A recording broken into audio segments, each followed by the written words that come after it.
اعوذ باللہ من الشیطان الرجیم بسم اللہ الرحمن الرحیم والتین والزیتون وطور سینین وهذا البلد الامین لقد خلقنا الانسان فی احسن تقویم۔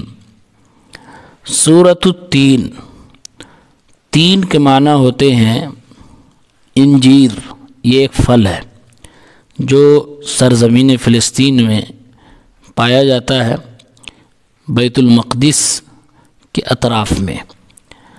اللہ رب العالمین قرآن مجید میں جب کوئی اہم بات کہنی ہوتی ہے تو قسمیں اٹھاتا ہے۔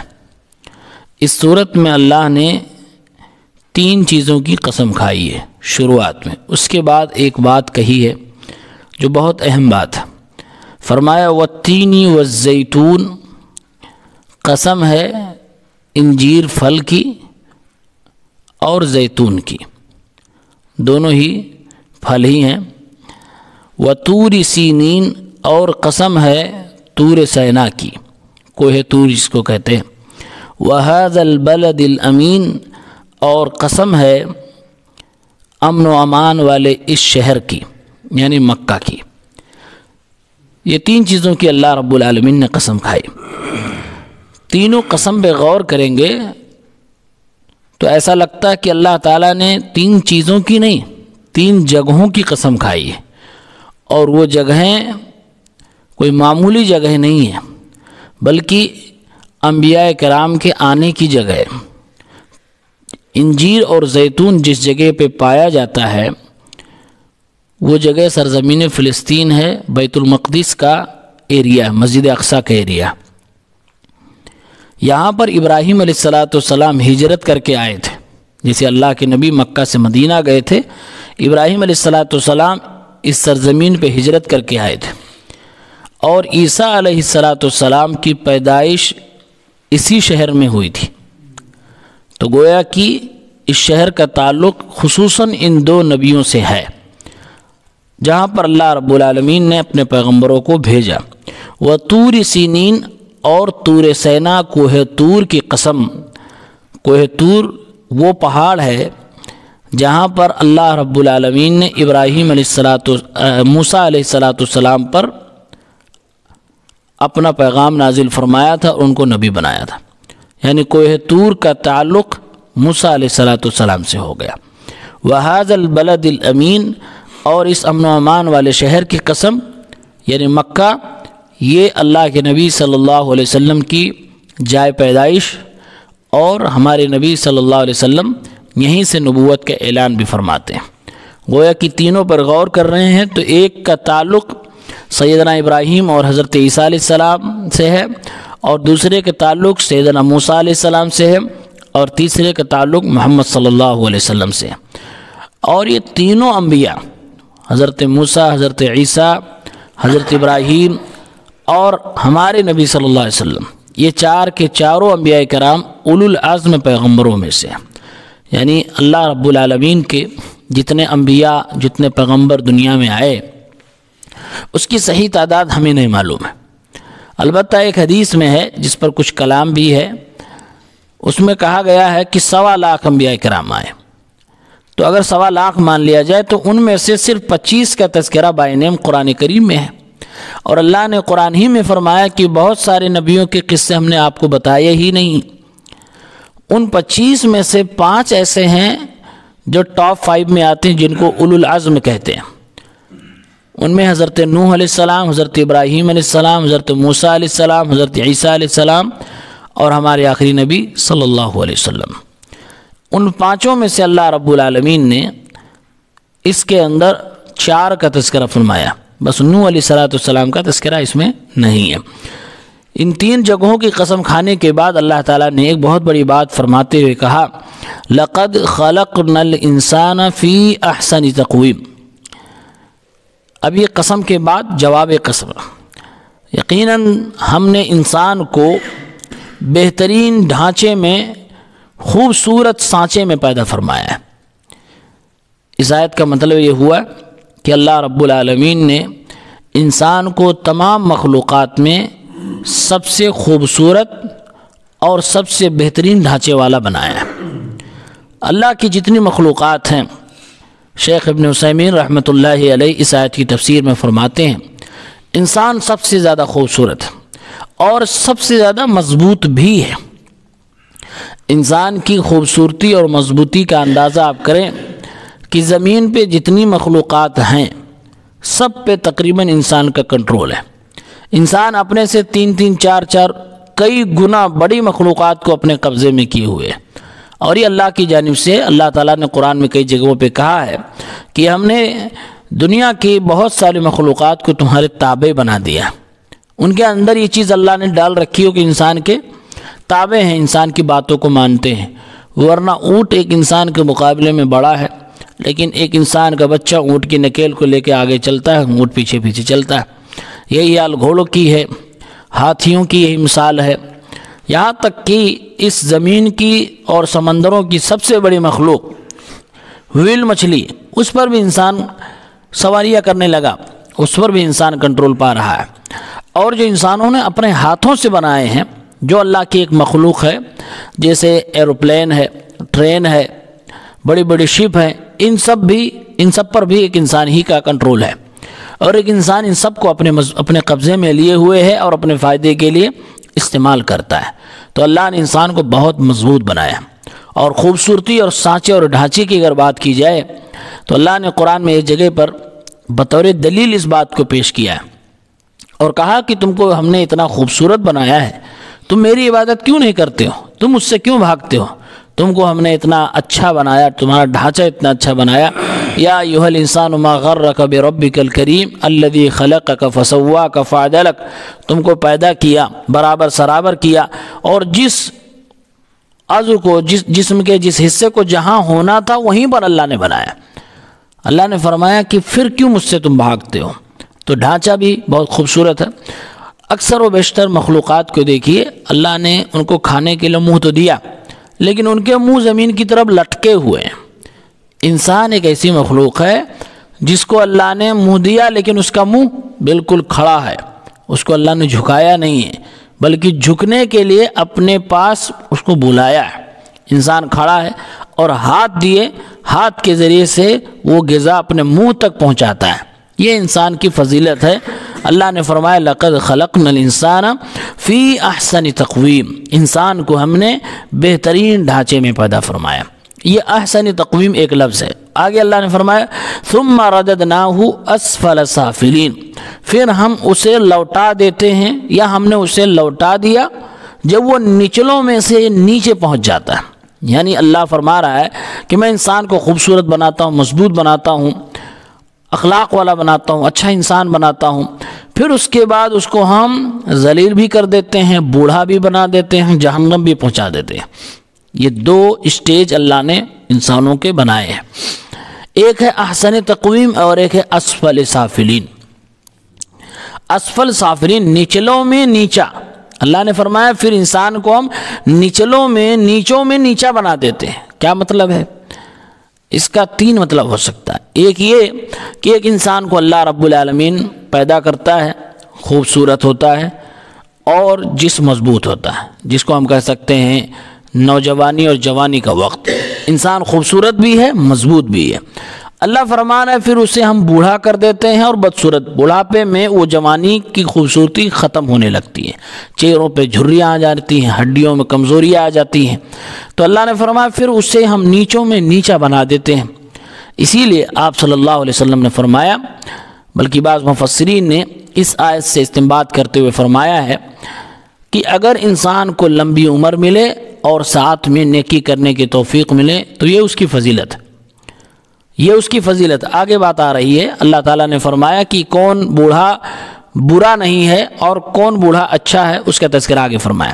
اللہ نے فرمایا کہ ہم اسے نیچوں میں نیچا بنا دیتے ہیں۔ اگر عمر کے حساب سے لیں تو اس کا مطلب یہ ہوا کہ ہم اسے بڑھاپے کی عمر تو دیتے ہیں لیکن نیکی کرنے کی توفیق چھین لیتے ہیں۔ تو ایسا بوڑھا اور ایسا بڑھاپا انتہائی بدترین سزا ہے اللہ کی طرف سے۔ اور اگر انسان نیکی کے ساتھ ہو تو وہ اچھی بات ہے، اس کے لیے خوشخبری ہے۔ من طال عمرہ حسن عملہ، جس کی عمر لمبی ہو اور عمل اچھا ہو۔ دوسرا مطلب ہے کہ انسان کو ہم اخلاق مند بناتے ہیں. انسان اچھا ہے، انسانی فطرت پہ ہے، اسے انسانوں سے رحم آتا ہے، اسے جانوروں پہ رحم آتا ہے، سب کچھ اس کے اندر موجود ہے. ایک بہترین دل موجود ہے، نرم دل موجود ہے. پھر اللہ رب العالمین اس کے کرتوتوں کی وجہ سے اس انسان کو بدترین بد اخلاق بنا دیتا ہے. اتنا بد اخلاق انسان ہو جاتا ہے کہ وہ سانپ بچھو سے زیادہ زہریلا ہو جاتا ہے.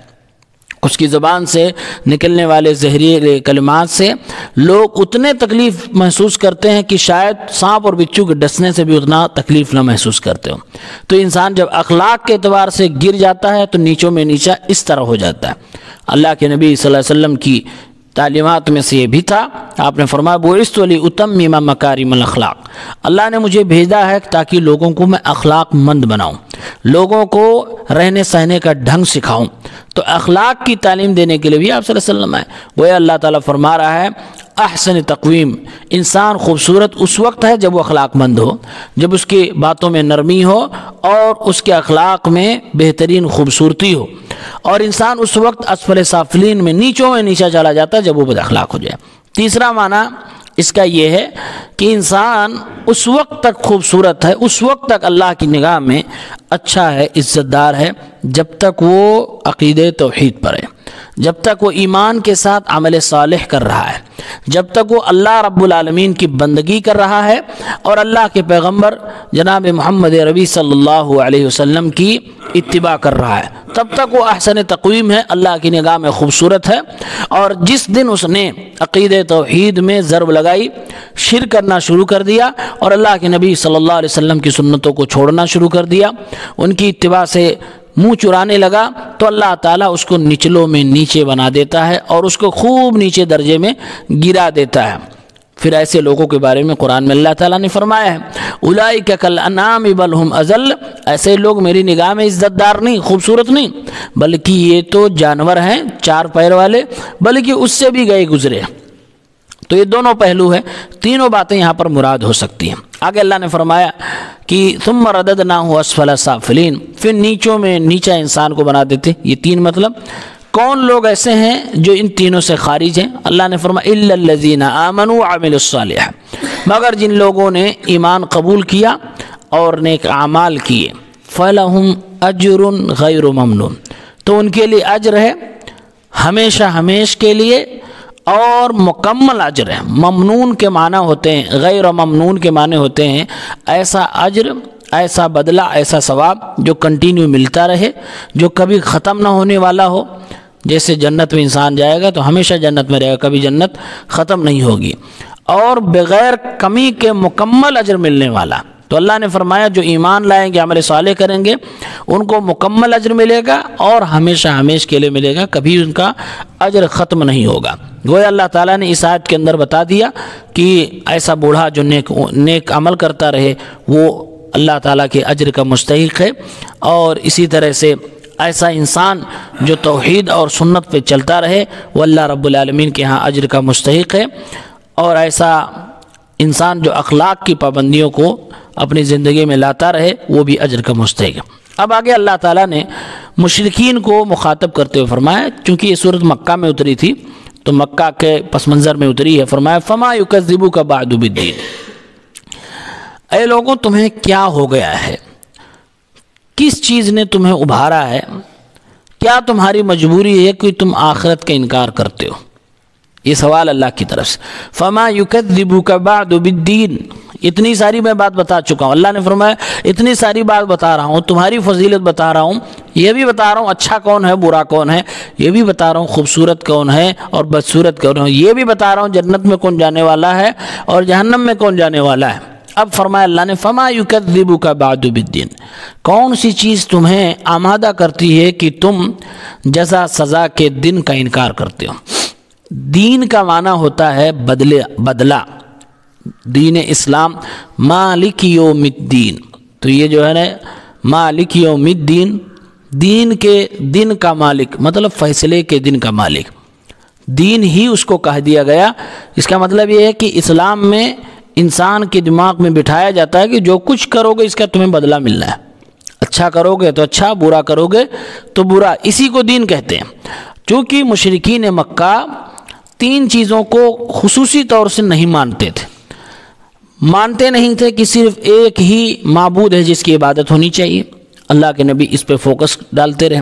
وہ نہیں مانتے تھے کہ محمد آخری رسول ہیں، اللہ کے نبی یہ بھی منواتے رہے۔ وہ نہیں مانتے تھے کہ مرنے کے بعد انسان کو جزا سزا ملنے والی ہے۔ تو مکہ کی زندگی میں 13 سال تک آپ قرآن پڑھیں گے، اللہ کے نبی کی زندگی کی محنتوں کو دیکھیں گے، آپ صلی اللہ علیہ وسلم یہی 3 چیز منواتے رہے، یہی 3 چیز سمجھاتے رہے۔ تو انہی میں سے ایک چیز کا تذکرہ ہے، فما یکذبک بعد بالدین، کہ تم کیوں آخرت کے دن کا، بدلے کے دن کا، جزا و سزا کے دن کا انکار کر رہے ہو۔ اللہ نے گویا اشارہ دیا کہ دنیا میں کوئی بھی انسان اگر غور کرے تو اس کو ماننا پڑے گا کہ مرنے کے بعد کچھ ہونے والا ہے جس میں بدلہ ملے گا۔ نہیں مانے گا تو دنیا چل ہی نہیں پائے گی۔ اس کی وجہ کیا ہے؟ دنیا میں ہر انسان یہ مانتا ہے، یہاں تک کہ کافر بھی مانتے ہیں، وہ لوگ بھی یہ بات مانتے ہیں جو لوگ ملحد کوئی دین دھرم مانتے ہیں وہ بھی یہ بات مانتے ہیں۔ کون سی بات؟ وہ مانتے ہیں کہ جو آدمی اچھا کرے اس کو اچھا انعام ملنا چاہیے، اور جو آدمی برا کرے اس کو اچھی سزا ملنی چاہیے۔ یہ دنیا کا ہر انسان مانتا ہے۔ یہی آخرت کا کانسیپٹ ہے۔ اللہ تعالیٰ فیصلے کا دن، قیامت کے بعد کا حساب و کتاب، اس میں بھی یہی ہونے والا ہے۔ دنیا میں جو اچھا کرے گا وہ اچھا بدلہ پائے گا، اور جو برا کرے گا وہ برا بدلہ پائے گا۔ تو اللہ نے فرمایا جب یہ چیزیں تمہارے دماغ میں ہیں اور جانتے ہو، تم اپنے سماج میں کرتے بھی ہو کہ جو برا کرتا اس کو سزائیں دیتے ہو، جو اچھا کرتا اس کو انعامات دیتے ہو، یہی کام میں مرنے کے بعد تم لوگوں کے ساتھ کرنے والا ہوں، پھر اس کا انکار کیوں کر رہے ہو؟ فما یکذبک بعد بالدین، تم کس چیز کی بنیاد پر، کون سی مجبوری ہے کہ انکار کر رہے ہو؟ الیس اللہ باحکم الحاکمین، کہ اللہ رب العالمین تمام حاکموں میں سب سے بہترین حکومت کرنے والا نہیں؟ کہ اللہ تعالیٰ سب سے زیادہ انصاف اور عدل کرنے والا نہیں ہے؟ سوال کیا اللہ تعالیٰ نے، اور یہیں پر یہ صورت ختم ہو جاتی ہے۔ جواب ہے بالکل، اللہ رب العالمین احکم الحاکمین ہے، سب سے زیادہ انصاف اور عدل کرنے والا ہے۔ اس سوال سے اللہ نے ان لوگوں کو جواب دیا جو لوگ آخرت پر ایمان نہیں رکھتے ہیں۔ اللہ نے جواب دیتے ہوئے فرمایا کہ تم میں سے وہ شخص بیوقوف مانا جاتا ہے، ناانصاف مانا جاتا ہے، جو اچھے کو بدلہ نہ دے پائے، انعام نہ دے پائے، اور برے کو سزا نہ دے پائے، اسی کو ناانصاف کہتے ہیں۔ ناانصافی کرنے والا راجا، ناانصافی کرنے والا جج وہ ہوتا ہے جو اچھے کو بدلہ نہ دے پائے اچھا، اور جو برے کو سزا نہ دے پائے۔ دنیا کہتی ہوں ناانصافی کرنے والا راجا، ناانصافی کرنے والا جج ہے۔ اللہ نے پھر سوال کر دیا، کیا اللہ تعالیٰ کے انصاف پہ تمہیں شک ہے؟ نہیں شک ہے، پھر اللہ تعالیٰ بدلہ کیوں نہیں دے گا؟ ضرور دے گا، یعنی آخرت ضرور ہوگی، مرنے کے بعد تمہیں اٹھایا جائے گا، اس پر تمہیں ایمان لانا چاہیے، اور اگر اس سے بھاگ رہے ہو تو تمہاری اپنی غلطی ہے۔ اللہ تعالیٰ نے اس ایک آیت میں مکے کے لوگوں کو تینوں دعوت دے دی ہے۔ پہلی دعوت کیا دی؟ کہ مرنے کے بعد تم کو دوبارہ اٹھنا ہے، حساب کتاب دینا ہے، بدلہ لینا ہے، بدلہ ملنا ہے۔ دوسری دعوت دی کہ یہ جو قرآن کے پیغام کے ذریعے سے تم کو بتایا جا رہا ہے، اور جس نبی کی زبان سے بتایا جا رہا ہے، یہ آخری نبی ہے، اس کو مان لو۔ تم نہیں مان رہے تو اس کو مان لو۔